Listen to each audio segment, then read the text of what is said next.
তিনবারের সফল সাধারণ সম্পাদক থাকবেন জামালপুর পৌর বিএনপির বাংলাদেশ জাতীয় শ্রমিক দলের জামালপুর জেলা শাখার উদ্যোগ। এই র্যালি শুধু আনন্দের জন্য না, আজকের এই র্যালির একটি মহত্ব রয়েছে। আমরা দীর্ঘ 17 বছর একটি ফ্যাসিস্ট সরকারের বিরুদ্ধে সংগ্রাম করেছি।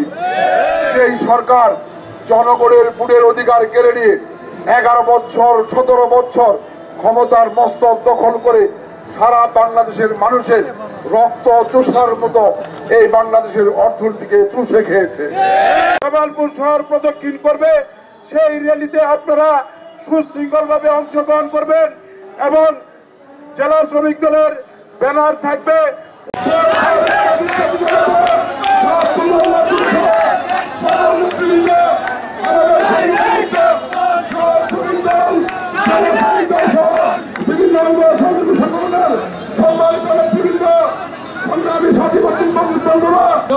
শ্রমিক দল জামালপুর জেলা শাখার পক্ষ থেকে এবং জামালপুর শ্রমিক ইউনিয়ন 822-এর পক্ষ থেকে সংগ্রামী শুভেচ্ছা, সংগ্রামী সাথী বন্ধুরা।